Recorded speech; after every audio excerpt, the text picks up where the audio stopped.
Y aquí lo tenemos justamente en pantalla en este momento, Aníbal Torres Vázquez, me da mucho gusto saludarle. Gracias por aceptar la invitación en este canal y también en La Octava, donde ya no estoy. Hemos estado cubriendo. Entrevisté a Héctor Béjar, con quien recientemente usted apareció en la Universidad de San Marcos, y esa entrevista ya en La Octava pues lleva cerca de 500,000 visitas, 500,000 de visitas. ¿Cómo se encuentra usted allá en Lima? Muy buenas noches en Lima. Muy buenas noches, don Rubén. Un cordial saludo a todos sus oyentes. Muchísimas gracias por esta invitación. No, al contrario, yo soy el agradecido. Don Aníbal Torres Vázquez, usted está enfrentando una situación adversa una vez que la fiscal de El Perú le involucró desde un primer momento, le incluyó en la investigación, me refiero a Patricia Benavides, que es la fiscal del Perú. Le involucró desde un principio por presunta rebelión y sedición. Por lo tanto, usted después de aquello en las redes sociales anunció que usted se sumía en la clandestinidad. ¿Esto es correcto? Correcto. ¿Y por qué meterse en la clandestinidad si usted ha dicho reiteradamente que es completamente inocente? Me sentía perseguido y soy perseguido, ¿no?, por la justicia permanentemente, pero arreglé bien mi defensa en el Ministerio Público y enfrenté la situación y aquí me tiene usted. Efectivamente, la fiscal de la Nación me involucró en el delito de rebelión conjuntamente con el presidente Pedro Castillo. Sí, pero para que sus oyentes estén bien enterados, el artículo 346 del Código Penal peruano sobre el delito de rebelión dispone: el que se alza en armas para variar la forma de gobierno, deponer al gobierno legalmente constituido o suprimir o modificar el régimen constitucional será reprimido con pena privativa de la libertad no menor de 10 ni mayor de 20 años. O sea, el delito de rebelión, ¿cuál es el presupuesto para que exista delito de rebelión? Que la persona se alce en armas. Pedro Castillo no se alzó en armas en ningún momento. No tenía en ese momento ni siquiera un alfiler. Leyó su discurso, que nos sorprendió a todos. Al término del discurso me acerco, le doy una palmada en el brazo y le digo: ¿qué pasó? ¿Has coordinado con las Fuerzas Armadas? Y él me contestó, palabras más, palabras menos: no se preocupe, doctor. Ya allí yo entré en una tremenda duda, porque el golpe de Estado se puede hacer solamente con la ayuda de las Fuerzas Armadas, porque aquí no hay que el golpe de Estado lo iba a realizar la población o la comunidad de los shipibos o de los aymaras, etcétera. No hay nada de eso. Aquí los hechos dicen que él estaba dando un golpe de Estado y para eso tenía que haber coordinado con las Fuerzas Armadas y con la Policía Nacional. En vista de esa circunstancia, me di la vuelta, fui donde el ministro del Interior, el señor Huerta, y le digo: ¿y van a intervenir el Congreso? Y él me dijo: yo no sé nada, ¿no? Ante esa circunstancia, me doy la vuelta, estaba allí el ministro de Defensa, ¿no?, el general Bobbio, y le digo: ¿y van a salir las Fuerzas Armadas? Y él me contesta: no, a mí no me han dicho nada, ¿no? Eso es lo que me contestó. Entonces, ya yo estaba desconcertado porque aquí, claro, de acuerdo a esas versiones, no hay golpe de Estado, pero tenía que esperar para que realmente se verifique si el presidente había coordinado o no había coordinado con las Fuerzas Armadas y con la Policía Nacional. Y hasta este momento ya está determinado que no ha habido ninguna coordinación, de manera que no ha habido golpe de Estado, ¿no? Pero el presidente leyó ese discurso, efectivamente, ¿no? Y yo lo acompañé al presidente ya primero como asesor, luego que fue vacado por el Congreso de la República como abogado, lo acompañé ese día en las primeras diligencias, hablé con él, no estaba sumamente preocupado por su familia, tenía temor de que puedan matar a su familia, se preocupaba muchísimo por su hija menor, ¿no? Pero en eso de las conversaciones yo trato de nuevamente sacar por qué hizo eso. Y lo que me manifestó es que ya en el Congreso estaban decididos a sacarlos ese día, a sacar a él ese día o en los próximos días. Si ese día no lo sacaban con la vacancia, si no alcanzaban los votos, en los próximos días lo iban a sacar con la suspensión. Todavía me dice, doctor, de todas maneras nos iban a sacar y nos iban a enviar a la cárcel a todos, ¿no? Bueno, eso será por las coordinaciones que él ha tenido con congresistas, algo por el estilo. Pero yo no insistí más en eso porque yo tenía que mantenerlo en la calma para que no se desespere y se realice bien las diligencias que se tenían que realizar. En esta fotografía que le estoy presentando a la audiencia, doctor, sí, ahí está usted sentado con él justamente el 7 de diciembre del año pasado, una vez que el expresidente se dirigía a la Embajada de México. ¿Cómo fue que usted se dio? Porque usted, según entiendo yo, usted no está, usted estaba en el momento en que presentó aquello, pero no iba con él cuando fue detenido. Usted se pudo haber ido a su casa, supongo. Ah, sí, claro, yo me podía ir, me podía retirar tranquilamente. En cambio, ¿no? Usted fue aquí, ¿no?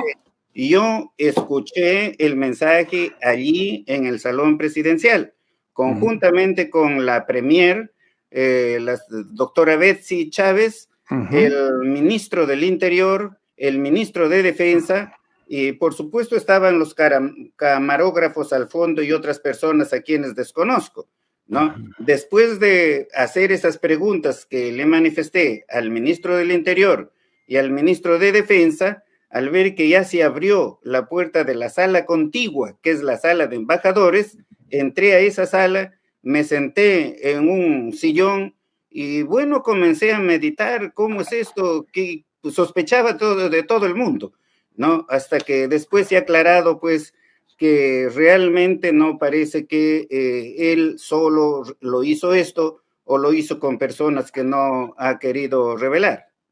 Ciertamente. Oiga, a usted, yo estaba leyendo que incluso hay quien lo ha, por decir así, señalado o acusado a usted de que usted redactó ese texto del expresidente y usted ha dicho que usted no sabía lo que iba a decir. Efectivamente, no, yo creo que ninguna de las personas que nos encontrábamos en ese momento allí conocíamos de ese texto, ninguno, ¿no? Recién nos enteramos en el momento en que el presidente le da lectura.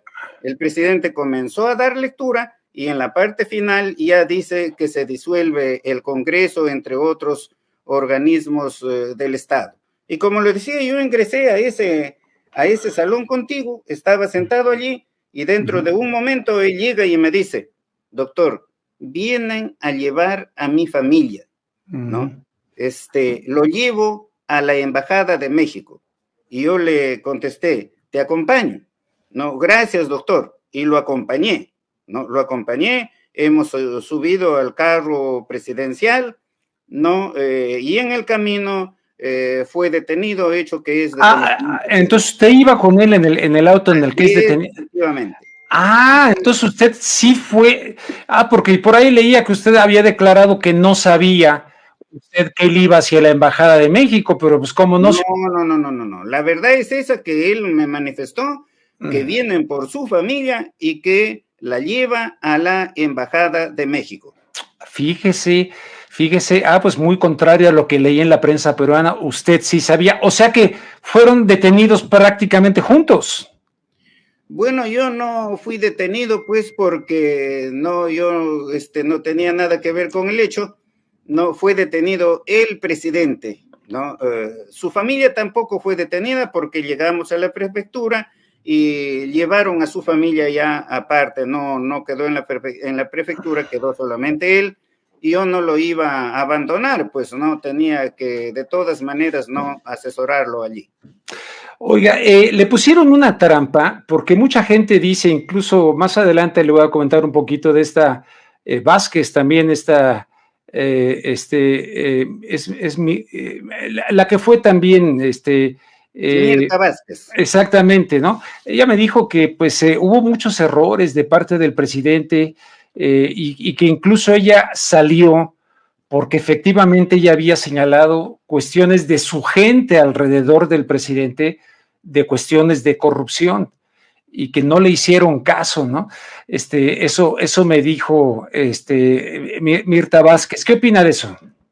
Bueno, hay esas investigaciones sobre actos de corrupción, como hemos dicho y como lo ha dicho el presidente mismo, ¿no? Que se investigue esos hechos y si son verdad, por supuesto que se castigue severamente a los autores. Uh-huh.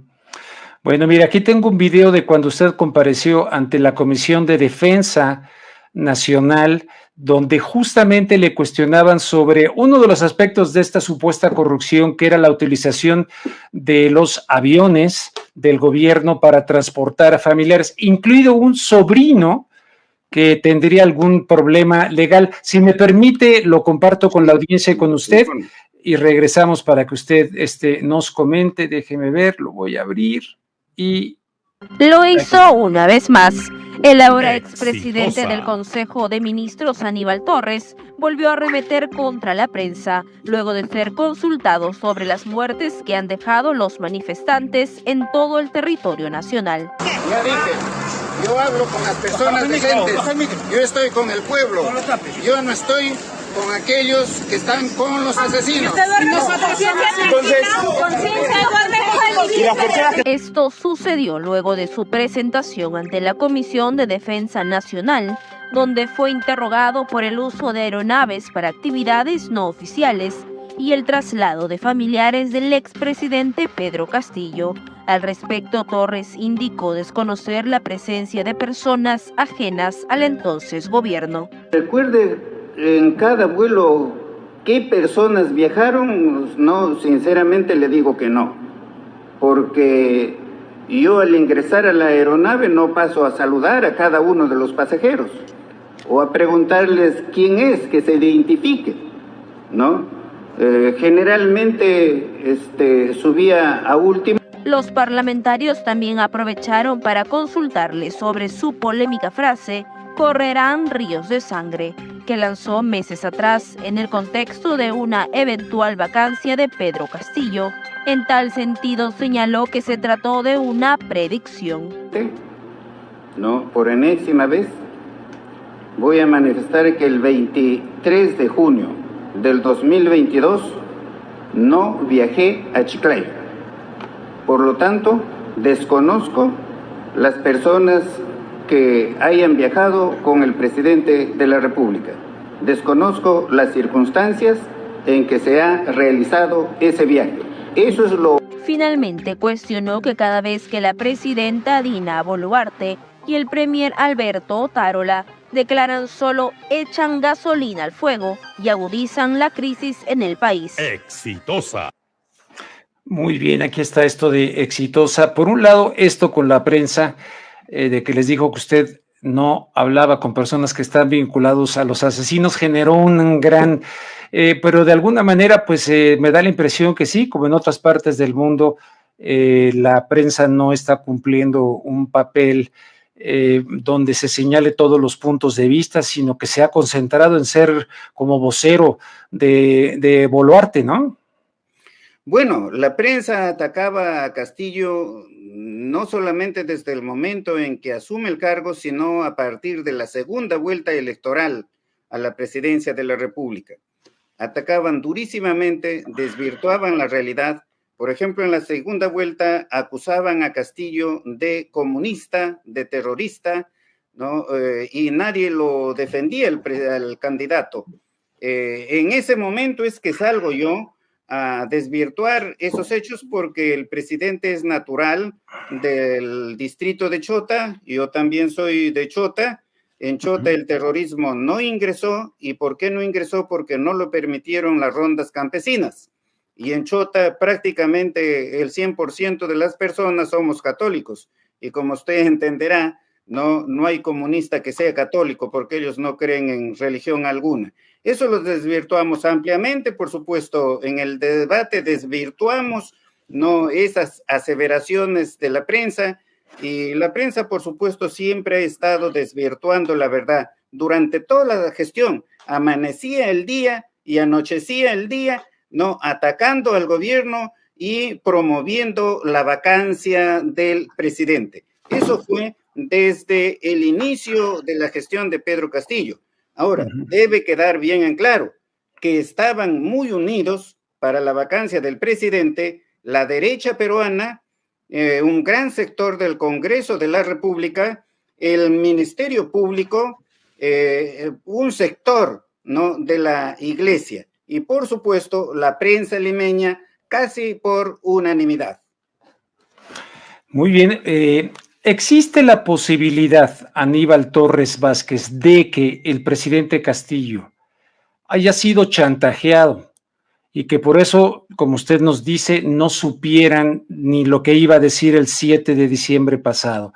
Y ante una amenaza, por ejemplo, pues va aquí, porque hay un video que ahorita voy a compartir también que presentó el Canal 2, donde los militares se reunieron antes y estaban viendo todos, la cúpula militar estaban viendo la transmisión de cuando Pedro Castillo leía esto. ¿Existe esa posibilidad? Señor Castillo, ¿lee esto o hay otras consecuencias para la seguridad de su familia? He leído eso. ¿Podría tener visos de verdad? Bueno, aquí realmente esto da lugar a sospechas, pero simplemente a sospechas porque indicios así razonables o pruebas contundentes al respecto no lo tenemos hasta este momento, ¿no?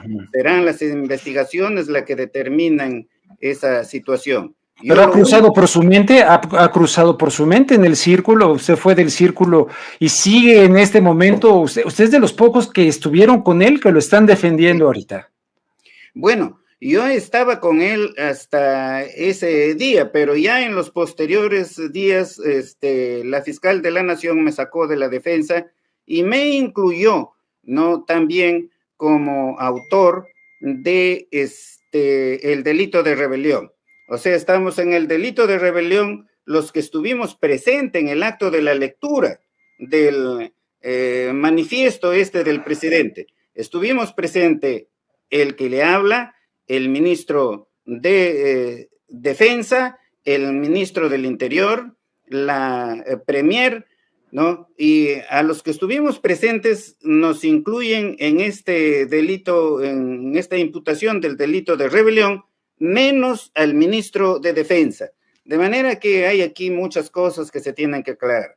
Sí, de hecho vinculan un poquito esto, de la cuestión de rebelión, se dicen, por la declaración que usted realizó de que si hay la vacancia, correrán ríos de sangre, esto que acabamos de ver que tuvo que responder también ante la Comisión de la Defensa Nacional. Usted dice que fue un pronóstico, ¿no? Bueno, fíjese usted, desde que el presidente asume el cargo, existía este trabajo del Congreso permanentemente, día y noche, sobre la vacancia, Y como es un poder muy grande, la derecha en el Perú es un poder muy grande, Siempre ha tenido el poder durante los 200 años de vida republicana. Nosotros sí éramos conscientes que en cualquier momento teníamos que salir, que el presidente iba a ser vacado. Más bien estuvimos un poco sorprendidos de que habíamos durado no más de un año, pero había esa situación.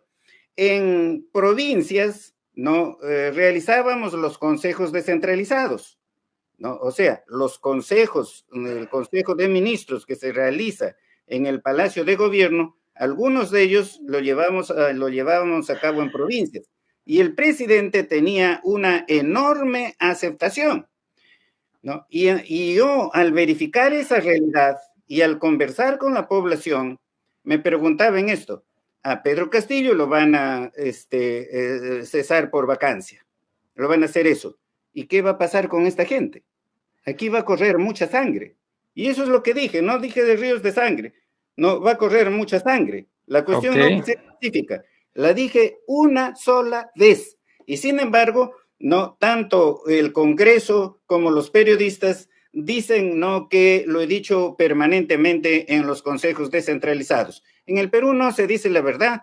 En el Perú decir la verdad prácticamente se ha convertido en un delito. Decir la verdad prácticamente, pues no solamente en el Perú, déjeme decirle que a nivel internacional hay una gran censura ahorita en muchos temas. Estoy hablando con Aníbal Torres Vázquez este domingo. Este video después lo voy a trabajar para editar e ilustrar, y las personas que no son peruanas puedan tener un mayor conocimiento. Es clave esta entrevista y le agradezco mucho porque pues Aníbal Torres Vázquez no precisamente había ofrecido entrevistas recientemente allá en el Perú. ¿Por qué? Bueno, no he ofrecido entrevistas porque siempre los medios me hacen una entrevista y desvirtúan lo que yo estoy manifestando. En este momento van a desvirtuar muchas cosas de las que estamos diciendo aquí, ¿no? Y el Congreso va a pedir, ¿no?, que me metan a la cárcel, como lo hace permanentemente, ¿no? Abro la boca y el Congreso ya pide, ¿no?, que debo estar en la cárcel. Esto es, pone que se reúnen los militares desde el día anterior y luego estaban viendo desde el 7, quiero decir, de diciembre, que estaban viendo por televisión aquello, ¿no? Lo cual implicaría la hipótesis de que le armaron la trampa al presidente Castillo. Bueno, de ser verdad eso se debe investigar, ¿no?, para determinar ese hecho. Pero yo les aseguro que en el Perú no se va a hacer esa investigación, porque no conviene a los que han tomado el poder ahora. Ahora todo el poder político se centra en el Congreso de la República. Incluso, ¿no?, el Ejecutivo prácticamente no tiene decisiones. La señora no tiene la capacidad suficiente como para tomar decisiones. Parece, al parecer, las fuerzas militares, es el Congreso de la República el que toma las decisiones. El Congreso de la República hace modificaciones a las leyes para beneficiar al Congreso, para concentrar el poder en el Congreso, para reprimir cualquier acto de movilización de la población. Como sabemos, en las movilizaciones iniciales asesinaron a más de 60 personas. Ahora están dando leyes para evitar las movilizaciones de la población, amenazándolos con meterlos a la cárcel por 20 años en unos casos o por 10 años en otros casos. Hacen desfilar a miles y miles de policías frente, ¿no?, al Palacio de Justicia para amedrentar no a la delincuencia, sino para amedrentar al pueblo. El Congreso de la República nos abre investigaciones por cualquier noticia que sacan los periódicos sin prueba alguna, y por supuesto el Ministerio Público ha abierto una serie de investigaciones al presidente, tampoco sin ninguna prueba. Últimamente se ha mencionado que un colaborador eficaz habría entregado 20,000 soles al presidente y no se ha determinado cuál es la ruta que han seguido esos 20,000 dólares, de dónde lo sacaron, quién proporcionó los 20,000 dólares, dónde encontraron esos 20,000 dólares. La verdad es que no hay eso, pero existen todas esas imputaciones solamente, ¿no?, para mantener preso al presidente de la República, y por supuesto por el temor que tiene el poder político al poder de la población que sigue organizándose en provincias. Muy bien, déjeme ver si es el video que le decía, que es importante. Ahora sí, déjeme ver. Y le voy aquí a dar play. Del país. Pero no, déjeme abrirlo también acá, pero luego me van a meter los. Ahí está, vamos a ver.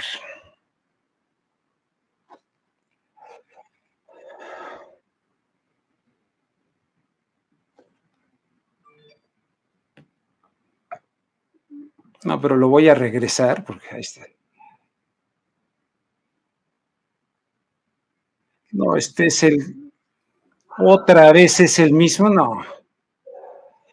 No, disculpe, me lo han enviado de allá y mejor ya lo quito pero estaba esa hipótesis y mejor ya vamos llevando la charla. ¿Cuál es la situación usted hoy por hoy? ¿Pudieran llegar a arrestarlo? He visto que usted se presentó en la Universidad de San Marcos, de la cual ha sido decano, profesor, etcétera, junto con Héctor Béjar y con su abogado. Rodríguez. Exactamente, Duvernier Rodríguez, que ha sido el jefe máximo de la cuestión. Presidente de la Corte Suprema. Presidente de la Corte Suprema allá en el Perú. Y fue él, no usted, como algunos decían, fue él quien gritó ahí: hay que quemar la Constitución del 93, o sea, la de Fujimori. Le pregunto, él está formando un grupo político. ¿Sería que usted, Béjar, a quien he entrevistado, estarían conformando alguna organización política de cara al futuro político del país? Bueno, yo no estoy en ninguna agrupación política formada o en formación, pero sí tengo conocimiento que mi abogado, el doctor Duvernier Rodríguez, sí está formando un partido político. ¿Usted no lo ha invitado? ¿No entraría con él? No hemos hablado de eso de momento. Entonces, usted aparece ahí con Héctor Béjar, que por cierto duró unos cuantos días como ministro del Exterior de Castillo, sí. Un viejo guerrillero, fundador del Ejército de Liberación Nacional, obviamente de pensamiento de izquierda. A mí cada rato que entrevisto a personas como ustedes aquí me dicen: usted no es peruano, usted le está dando voz a gente de Sendero Luminoso, y les digo: a ver, momento, ¿qué pasa? ¿Qué opina, Bueno, pero eso es por desconocimiento de la gente. Sí. Héctor Béjar ha sido guerrillero. El guerrillero es el que se levanta en armas y se enfrenta con las fuerzas del Estado. No es un terrorista. No es un terrorista de Sendero Luminoso. Los terroristas no enfrentan al Estado. Los terroristas todo lo hacen clandestinamente, cometen sus delitos, ¿no? Y desaparecen. Nosotros hemos luchado contra el terrorismo. Yo, por ejemplo, he sido decano de la Facultad de Derecho de San Marcos en la época del terrorismo. Yo he sido amenazado de muerte en esa época. Mi hijo tenía allí recién, creo, 3 meses, y a las 3 de la mañana lo tenía que llevar con las luces apagadas en el carro a dejarlo en la casa de mi mamá. ¿Por qué? Porque los terroristas habían hecho ya el reglaje en mi casa. O sea, habían ido, ¿no?, durante el día para medir la casa, tomar medidas y todas esas cosas, y eso lo hacían con el fin de volar la edificación. Yo me he enfrentado realmente, ¿no?, al terrorismo, no como otros que alegan haberse enfrentado al terrorismo sin hacer nada. De manera que no hay que confundir, ¿no?, guerrillero con terrorista. Entonces, ¿usted no corrió peligro al presentarse ahí? ¿Ya salió de la clandestinidad que había anunciado usted en las redes sociales? Así es, efectivamente, ¿no? Organicé bien mi defensa, no me buscaban pruebas y todo eso, me hacían imputaciones, no encontraban porque no existe, ¿no? Y entonces ya tomé la decisión de enfrentar directamente, ¿no?, a la justicia. Y es cuando yo participo en el proceso de investigación ante la fiscalía, e incluso me toman mi declaración por largo tiempo. Pero la fiscal podría reactivar esto por cualquier pretexto, según estaba yo leyendo, lo puede reactivar, ¿no?, la fiscal en cualquier momento y volver a lanzar el aparato de justicia en su contra. Pero vaya, se enfrentan a un gran abogado como es usted. No, el proceso sigue, continúa. Yo estoy con libertad vigilada. Yo solamente debo permanecer en Lima, no puedo salir de Lima. No puede salir de Lima. O sea que no puede venir aquí a México. No podría ir a México, ¿no? en todo caso tendría que pedir permiso al Poder Judicial. No sé si me concedan o no me concedan, pero ¿por qué estoy imputado yo? ¿O qué me imputan? O sea, ¿qué delito me atribuyen? Exacto. El de rebelión. Y rebelión aquí no hay, por más vueltas que se le dé. Ninguna persona puede decir, no, o algún jurista, algún estudiante de derecho, que hay delito de rebelión, porque Castillo no se ha alzado en armas, no tenía armas, y no había coordinado previamente con las Fuerzas Armadas o con la Policía Nacional, y hasta el momento eso no se ha determinado. Ahora usted me dice que hay una reunión anterior de los militares. Sí, caray, no le pude. Eso se tendría que investigar, pero si eso beneficia a Castillo, no lo van a investigar, porque aquí no se investiga nada que sea a favor del procesado Castillo o de los que estamos procesados con él. Aquí todo es en contra de los procesados, no hay prácticamente derecho a establecer la verdad, ¿no? Aquí lo que vale son las suposiciones, se supone, se piensa, se iría, ¿no? Y hablan así en términos potenciales, pero no hay nada de pruebas. Lo que sí que ha habido claros encuentros de la Embajada de los Estados Unidos con Boluarte, la ministra ahora del Exterior, de hecho viajó a Estados Unidos. En su opinión, y esta misma pregunta se la hice a Héctor Béjar, ¿cuál es el papel de Estados Unidos en todo esto? De hecho, Héctor Béjar también me habló acerca de proyectos mineros, 40 al menos proyectos mineros que dañarían seriamente la zona andina, y me dice que esto podría estar también, obviamente los intereses económicos siempre presentes, pero el papel de la Embajada de Estados Unidos. Bueno, pues el papel de la Embajada de Estados Unidos ya sabemos desde un inicio, la embajadora es la que ha visitado a la presidenta actual, es la que ha respaldado esta situación, no sé hasta qué punto va a seguir respaldándolo, porque frente a estos asesinatos cometidos no contra la población, personas humildes, por supuesto, no sé si Estados Unidos va a continuar manteniendo esa situación, ¿no? Eso de que se haya matado a más de 60 peruanos de condición humilde, ese es un hecho evidente, una prueba más que manifiesta de la discriminación que existe en el país.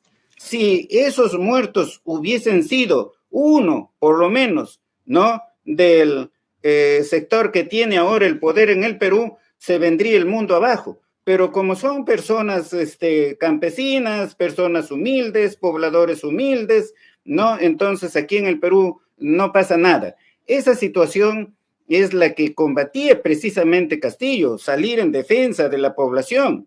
Mire usted, lo que está sucediendo ahora hay que estudiarlo desde la colonia. Tupac Amaru se levantó precisamente contra estos hechos. Después vino la guerra de independencia, pero la guerra de independencia no benefició a esas grandes mayorías. Y eso se traduce, ¿no? Para que la población mexicana entienda, se traduce en un poema de un poeta José Joaquín de la Riva y Ruiz, que vivió entre 1780 y 1832, que fue profesor también de San Marcos y se graduó en cátedra de prima de leyes en San Marcos. ¿Qué dice él? Dice: cuando de España las trabas en Ayacucho rompimos, otra cosa más no hicimos que cambiar mocos por babas. Nuestras provincias esclavas quedaron de otra nación. Mudamos de condición, pero solo fue pasando del poder de don Fernando al poder de don Simón. Eso ha sido durante los 200 años de vida republicana y así fue en la colonia, y por eso se levantaron Tupac Amaru, Micaela Bastidas y todos los otros precursores, ¿no? Esa situación ha continuado. Yo lo que he manifestado en mis discursos sí es no revelar esa situación desnuda, tal cual es, ¿no? Y claro, la población toma conciencia de esa realidad, pero todos los peruanos, la derecha, la izquierda, el centro, deberíamos estar unidos para superar esa situación que no puede subsistir, ¿no? En pleno siglo XXI. Sin embargo, existe esa pequeña clase poderosa económicamente, ¿no? Que es la que se ve muy perjudicada con esta reacción de la población y me atacan severamente, por supuesto, ellos, porque dice que estoy enfrentando a la población. O sea, decir la verdad en el Perú para corregir estos males históricos es malo para ellos. Yo les pido a ellos que deben entender, que deben reaccionar, que no puede continuar esta situación no permanentemente, que no podemos tolerar, por ejemplo, le doy un ejemplo, ¿no? Se produce un terremoto en Amazonas durante nuestra gestión y como consecuencia de ello se embalsan los ríos por las caídas de los cerros. Nosotros vamos a ayudar a esa gente, hacemos un viaje el presidente y yo y otras personas en un helicóptero, aterrizamos en una colina alta, miro hacia abajo una casa, voy a ver cómo vive la gente allí y encuentro que la gente duerme en el piso. Tenían 2 ponchos allí que no sé si lo utilizan para cubrirse o para acostarse sobre ellos. Fui a la cocina y encuentro a la señora con su fogón, o sea, allí donde prepara sus alimentos con leña, ¿no? Sancochando plátanos. Y le pregunto, señora, ¿tomaron desayuno? Y me dice, sí, ya tomamos desayuno. ¿Qué tomaron desayuno? Esto, doctor, me dice, esto, ¿no? Esto, luego le digo, ¿y van a almorzar? ¿Qué van a almorzar? Esto, doctor, o sea, esos plátanos sancochados. ¿Y la cena? La cena, esto también, pues, doctor, los plátanos sancochados, no tenemos más. Eso lo quiebra a cualquier ser humano. Absolutamente. Eso lo quiebra, no al alma más feroz. En vista de esa situación, yo, por supuesto, allá al frente había una chacra de plátanos, fui dentro de la chacra de plátanos, no soporté y comencé, no, a llorar y a desconfiar de todo el mundo, incluso de Dios. ¿Cómo es que puede existir una sociedad en que parte de sus ciudadanos vivan en esa situación? Esa es la situación que existe en nuestro país. Y esa es la que tenemos que superar, tenemos que ponernos de acuerdo, todos los peruanos de buena fe, ¿no? Para que no subsista esa situación tan perversa en nuestro país, que como le digo, eso viene desde la República, desde la colonia, desde la colonia. Creo, doctor, que usted está poniendo el dedo en la llaga. Yo sinceramente creo, sin entrar a teorías raras, pero creo que hay gente encargada de querer dividir a la sociedad. Y siento que nos dividen muy bien entre derecha, izquierda, y no esta convocatoria que usted está realizando, donde yo creo que la mayoría de los seres humanos estaríamos totalmente conscientes de que hay que buscar una solución en ese sentido. Me emocionó lo que usted acaba de decir. Oiga, doctor, el presidente de México, Andrés Manuel López Obrador, dijo que era una espuria la presidenta Dina Boluarte, y eso generó que Dina Boluarte retirara al embajador del Perú en México. Si me permite, pongo un fragmentito de esto que dijo Dina Boluarte y regreso con usted. ¿Sí tiene tiempo, da? Sí. Perfecto, un momento.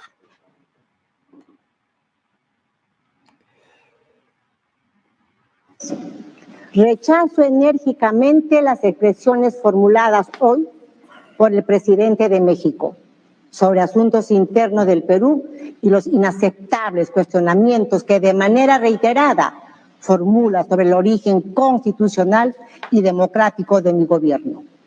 El señor López ha decidido apoyar el golpe de Estado que diera el ahora expresidente Pedro Castillo el 7 de diciembre del año 2022. El mismo que generó el rechazo unánime de las instituciones que integran el orden democrático en el Perú y la decisión del Congreso de la República de vacarlo en el cargo con el voto de 101 de sus 130 parlamentarios, haciendo uso de una facultad que le reconoce la Constitución política.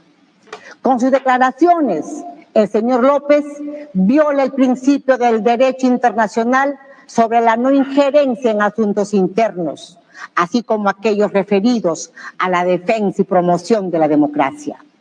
El señor López ha decidido afectar gravemente las bicentenarias relaciones de respeto mutuo, amistad, cooperación y voluntad de integración que históricamente han unido al Perú y México, al privilegiar afinidades ideológicas, el menoscabo de importantes procesos de integración que benefician a nuestros pueblos, como la Alianza del Pacífico. Teniendo en cuenta lo anterior, he dispuesto el retiro definitivo de nuestro embajador en los Estados Unidos mexicanos. Y de esta manera, las relaciones diplomáticas entre el Perú y México quedan formalmente a nivel de encargado de negocios. ¿Qué tal, doctor? Don Rubén. Sí. Para acreditar que el presidente mexicano está en lo cierto, debo desarrollar brevemente, le ruego, sí, cómo no, el procedimiento de vacancia de Pedro Castillo. Claro, por favor. Según la Constitución peruana y según el artículo 89A del reglamento del Congreso, que tiene el nivel jerárquico de ley, para que proceda la vacancia del presidente se requiere, inciso A, que exista una moción de vacancia de por lo menos, con firmas de por lo menos el 20% del número legal de congresistas, o sea, no menos de 26 congresistas. No existió ese día 7 de diciembre ninguna moción de vacancia. No existió ni de un congresista, ni de 2, ni de 5, ni de 20, ni de 26, que es el mínimo, ¿no?, de firmas que se requiere para presentar una moción de vacancia. Presentada la moción de vacancia, para la admisión de la vacancia y para que sea debatido en el Pleno, se requiere del 40% del número de congresistas hábiles. 40%, 52 congresistas. Por supuesto que tampoco hay eso, tampoco, porque no hubo debate en esa moción de vacancia. Y si es que hubiese habido el número del 40% de congresistas, el Pleno del Congreso tenía que acordar día y hora para el debate y votación de pedido de vacancia, sesión que no se puede realizar antes del tercer día siguiente a la votación de la admisión del pedido, ni después del 10º, salvo, o sea, se puede obviar eso de los 3 días o del 10º día, se puede obviar, dice, salvo que 4/5 partes del número legal de congresistas acuerden un plazo menor o ¿no?, su debate y votación inmediata. 4/5 partes. Las 4/5 partes de 130 congresistas son 104 congresistas. Y ese día, como lo acaba de decir la propia presidenta, hubo solamente 101 votos. De manera que, no, esta vacancia de Pedro Castillo es nula, adolece de nulidad absoluta. O sea que está correcto, es espurio en ese sentido. Es espurio, es falso. Es falso, eso es falso, eso es verdad. Lo que dice el presidente mexicano, eso es la verdad. Por supuesto que se ha retirado al embajador, se perjudica las relaciones con México, que es un país, no, con el cual hemos mantenido permanentes relaciones, no somos dos países muy con una idiosincrasia común como la que estamos desarrollando en este momento, yo y usted, que nos estamos comunicando por primera vez, hablamos el mismo idioma, tenemos la misma cultura, nos vestimos en la misma forma, ¿no? Seguramente nos alimentamos lo mismo, etcétera, etcétera, etcétera. Dos países hermanos, ¿no? Las relaciones tienen que ser sobre la base de la armonía, de la reciprocidad, de la solidaridad, ¿no?, de la defensa de los derechos fundamentales. Por ello es que tengo que agradecer en nombre de todos los peruanos que desaprueban, ¿no?, a la señora presidenta, y lo desaprueba más del 85%, ¿no? Y con todos los peruanos, por supuesto, que desaprueban al Congreso. El Congreso tiene una aprobación de apenas el 6%, o sea, no representan prácticamente a nadie.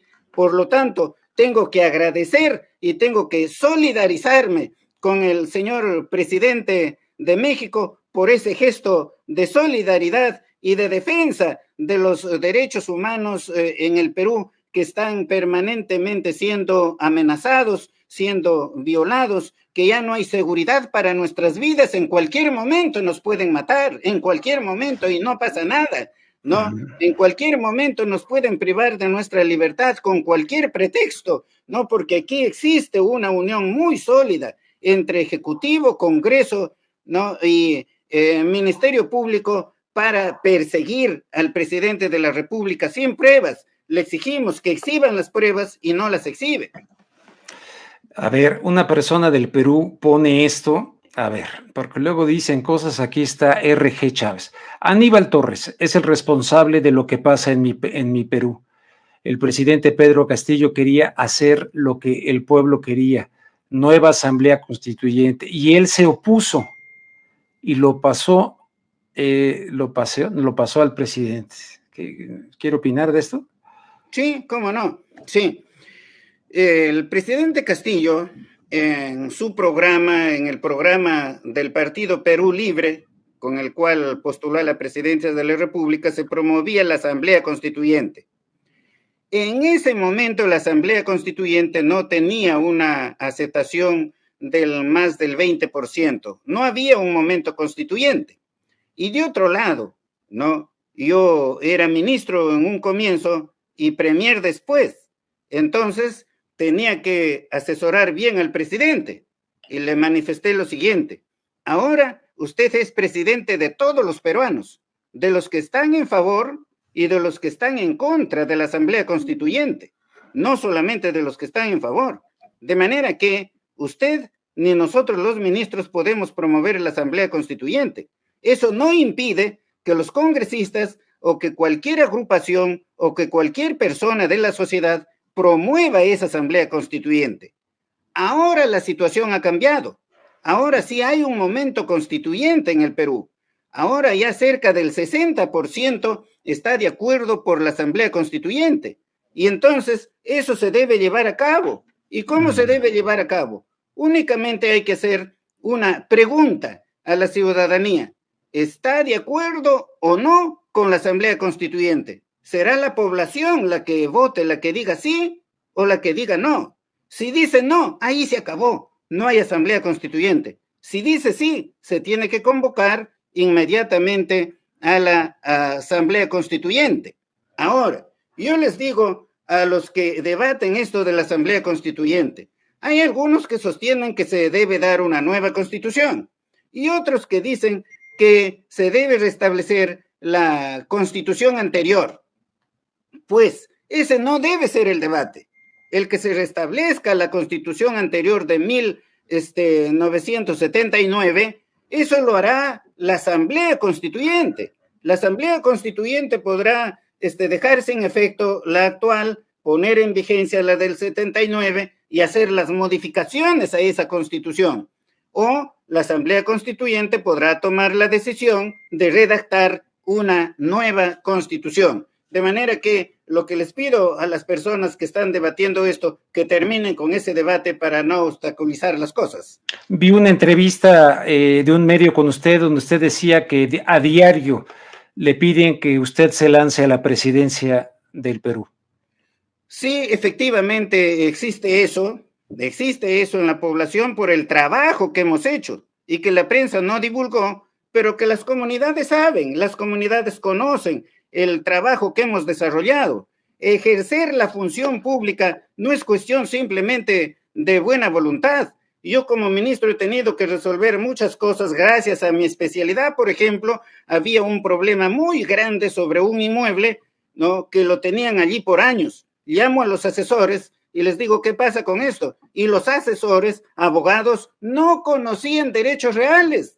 Yo, por supuesto, conozco derechos reales. En 2 días se resolvió el problema y a la gente le gustaba eso, ¿no? ¿Qué hay que hacer este puente? No, si había recursos y existía el expediente técnico, inmediatamente se tenía que comenzar a ejecutar. Había que restablecer cuántos locales escolares lo hemos puesto en excelentes condiciones, pero no es posible poner en excelentes condiciones al 100% de los locales en pocos meses. No es posible. Por eso es que la prensa, ahora, por eso lo llamo una prensa mercenaria, ¿no? Para atacar a Castillo, sacan algún local que no ha sido refaccionado para decir que no se ha hecho nada, ¿no? Pero nosotros teníamos una aceptación enorme en todo el país. El sur del Perú, por supuesto, me llaman a cada instante, pero de eso se ha enterado el Congreso de la República y ahora está trabajando para inhabilitarme.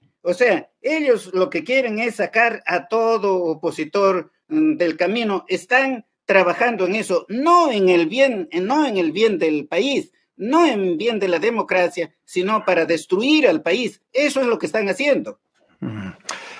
Doctor, ahora parece ser que ya localicé el video correcto. Es decir, Gómez Latorre dejó en claro que solo él podía dar las órdenes en caso soliciten desarrollo de la misión que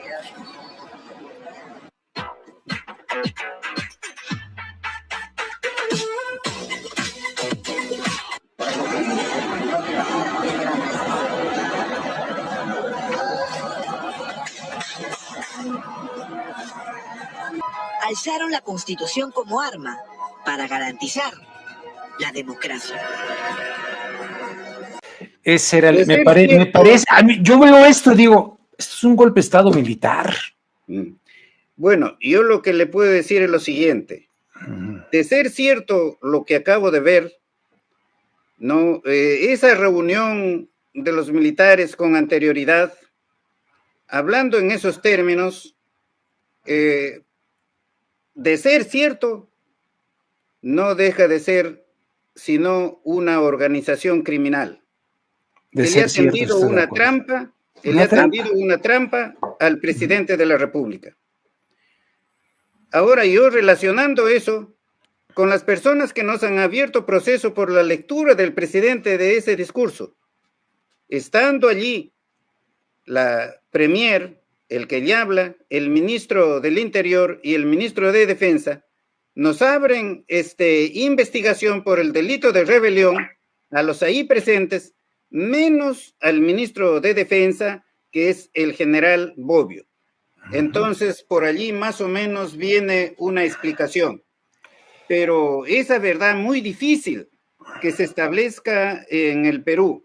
En el Perú no hay la menor intención de descubrir la verdad, sino únicamente de meter a la cárcel a los opositores.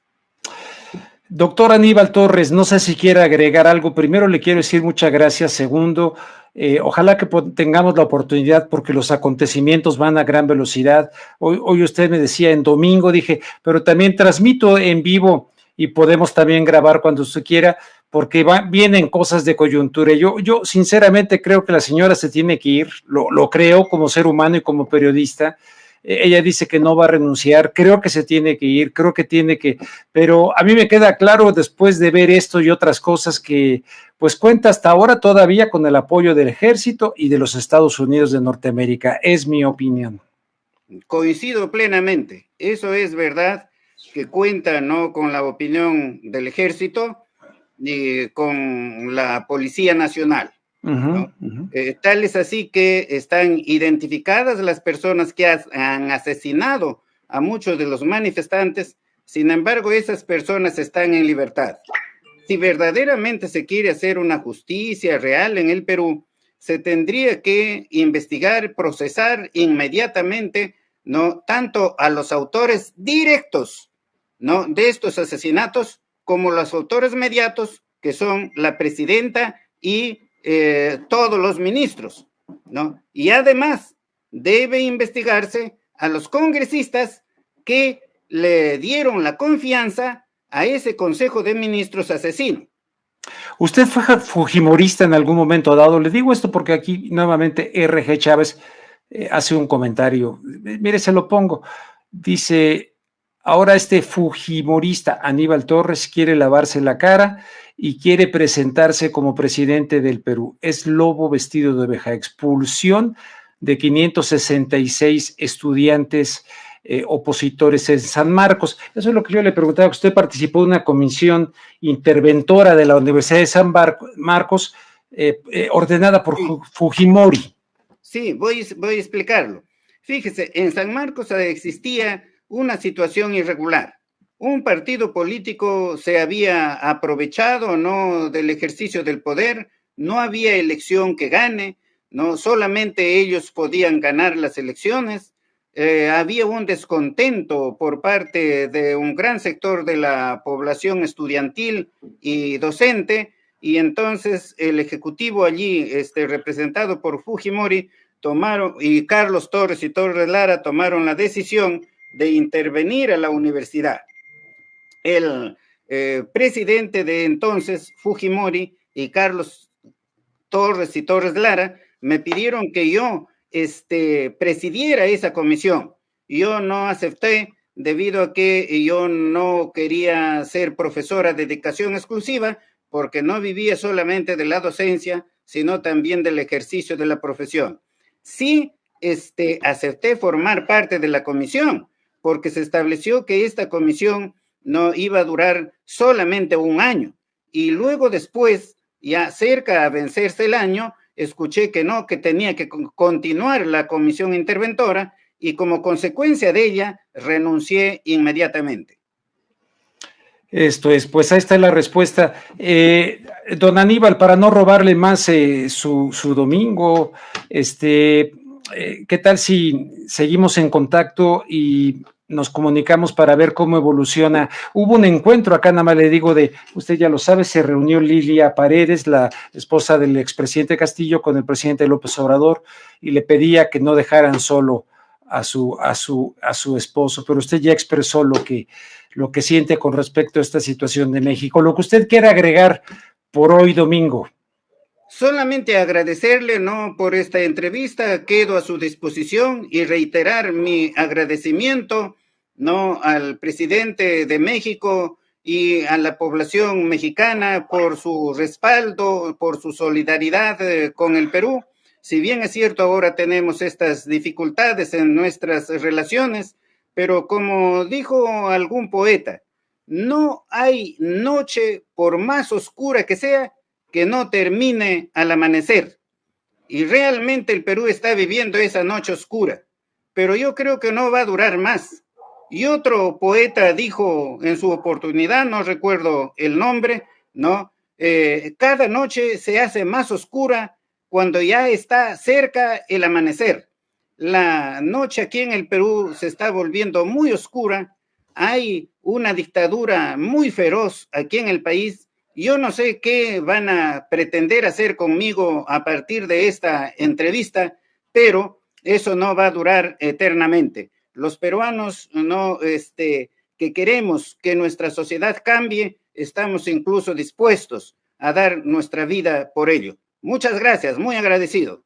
Al contrario, nada más me dejó con la preocupación. ¿Siente que esta entrevista puede traerle consecuencias? Sí, efectivamente, no por toda entrevista, no, ellos siempre comienzan, seguramente que me van a abrir otra investigación en el Congreso. Ah, caray. Sí, así están las cosas en el Perú, así están las cosas en el Perú, pero no tenemos por qué seguir callándonos. De todas maneras, en esta vida debemos hacer algo por nuestra patria. No puede continuar, ¿no?, el Perú en esa situación. Yo lo que invoco es a los mexicanos y a los peruanos que se unan, que trabajen juntos, que inclusive se inicie, ¿no?, un mercado económico común para que transiten libremente mexicanos y peruanos y así comenzar a crecer ambos países que son tan hermanos y representan a las dos culturas más antiguas de este lado del mundo. Bueno, doctor Villota, ya recuerdo con mucho agrado mi visita al Perú en 1990, pero ahora ya localicé al sur de la Ciudad de México, que es donde usted tiene su casa, porque hay unos muy buenos, pero por allá en las zonas, y ya localicé un restaurante peruano donde están los anticuchos, donde está todo aquello, el pisco sour y todo aquello. Don Rubén, cuando venga usted al Perú, por favor, comuníquese conmigo para tomarnos unas copitas de pisco sour y comer un ceviche. ¡Uy! Sensacional. Nada más le cuento una anécdota, se las he contado. Una vez vi una cosa que me pareció pimiento, Sí. un pimiento, y me comí un ceviche delicioso, pero me comí el pimiento como si fuera, según yo pimiento, no, era rocoto. Era rocoto. Era rocoto, no, por poco me muero ahí en Lima. Hay que tener cuidado con eso. Con el rocoto, ¿no? Tremendo. Doctor, le mando un fuerte abrazo desde la Ciudad de México. Gracias y espero haber generado lo que usted haya querido compartir y estoy a la orden y también le puedo poner en contacto con medios mainstream que estén interesados en hablar con usted, porque la mayoría de ellos tienen la versión oficial del Perú, no tienen estos puntos de vista. Claro. Muy agradecido, un abrazote a usted y a todos sus oyentes. Muchas gracias. Muchísimas gracias. Pues qué agradable conversación. Les ofrezco una disculpa por los errores que tuve por ahí hay varios temas más, sin duda. En fin, así están las cosas allá en el Perú y convencido de que tenemos que abrir espacios para que ustedes aquí en México, las personas que me siguen en Estados Unidos, este video conforme vaya rodando, pues va a tener un número bastante importante, pienso yo, de vistas. Les pido que me ayuden a compartirlo. Lo voy a editar para seleccionar fragmentos y pasarlos en todas mis redes sociales. Y pues nada, estimados amigos, les mando un fuerte abrazo. Un placer hablar con el doctor Aníbal Torres.